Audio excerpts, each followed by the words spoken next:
Good morning everyone, menjumpai Anda kembali dari meja kerja saya di kota Brisbane, Australia. Saya Pastor Hania Saputra, ingin berbagi mengenai bagaimana kita mendengarkan suara Tuhan, bagaimana kita memiliki telinga seorang murid. Saya yakin bahwa mendengarkan suara Tuhan itu bukanlah satu perihal yang mudah. Bagi kita yang bertransformasi dari hidup kedagingan menuju hidup yang rohani ini, memiliki satu proses tersendiri di mana kita belajar untuk memilah dan memilih mana yang suara Tuhan, mana yang suara dari diri kita sendiri, dan mana yang suaranya iblis. Ya. Jadi benar-benar tidaklah mudah seseorang itu bertanggung jawab atas nama Tuhan dan berkata, Tuhan berbicara ini, Tuhan berbicara itu.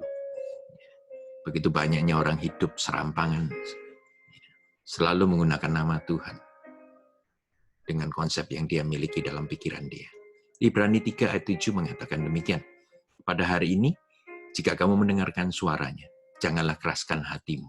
Seperti pada waktu kegeraman, pada waktu pencobaan di padang gurun.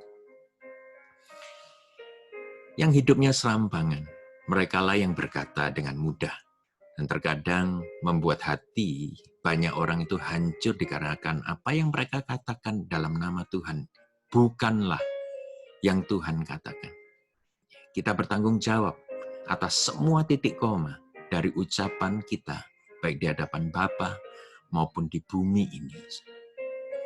Kejadian ketidakberhasilan kita dalam doa dan berjalan mengikuti Kristus bukanlah satu perkara yang mutlak ketidaktaatan kita kepada Tuhan.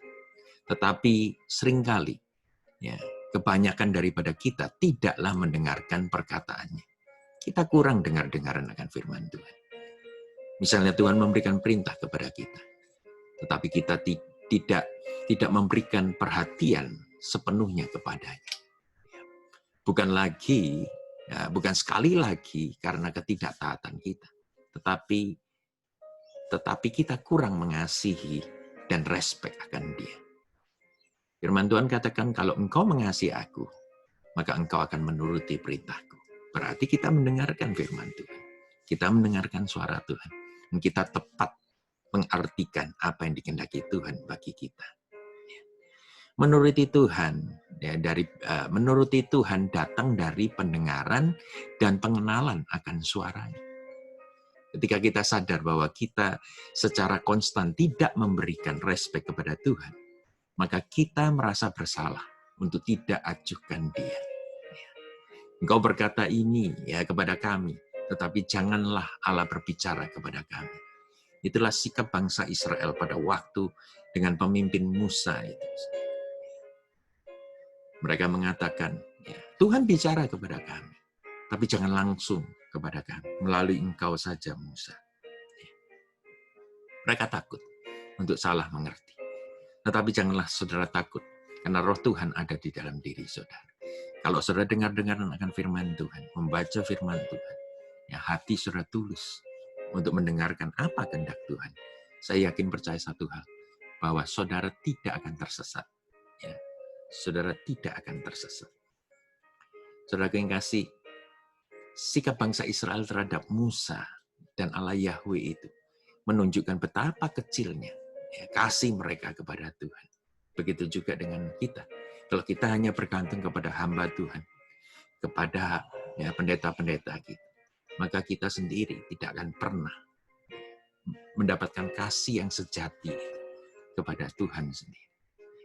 Kita punya hobi mendengarkan kesaksian orang lain, tetapi tidak berusaha mendengar langsung daripadanya. Mengapa kita begitu takut akan Dia berbicara kepada kita? Dikarenakan kita mengetahui, kalau Dia berbicara, kita pun harus melakukannya sesuai dengan perintahnya atau menantangnya. Tetapi kalau kita mendengarkan suara Tuhan dari para hamba Tuhannya, maka ketaatan adalah pilihan, tidak diharuskan. Kita mau taat baik, kita rasa itu bukan buat kita, maka kita tidak taat lagi. Lebih nyaman sebenarnya, hidup dalam hikmat pinjaman. Kita tidak berani langsung tanya kepada Tuhan, melalui perantara saja. Kita meresponi dengan berkata demikian, saudara. Itu kan ide dan pemikiran daripada Anda. Meskipun aku tidak menyangkal bahwa itu mungkin juga, ya, mungkin satu kebenaran daripada Tuhan. That's it, nothing changed. You are the king. Engkau sendiri yang mengatur kehidupan. Engkau tidak mau taat kok. Engkau tidak mau taat. Saya inginkan saudara untuk mengambil satu langkah. Apakah saudara mau terus merendahkan Tuhan dengan cara tak mengajukan dia, tidak mau dengar dia, walaupun dia tetap setia memperlakukan saudara sebagai anak? Satu hal ketika kita sadar dan mendengarkan suaranya, apa yang Anda harus lakukan kepada dia adalah hasil balik yang akan Anda terima sendiri. Kalau kita melakukan yang benar, hasilnya itu untuk kita.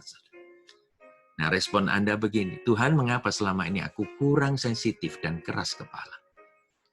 Ini adalah hasil dari mendengarkan suara Tuhan, baik secara positif ataupun negatif.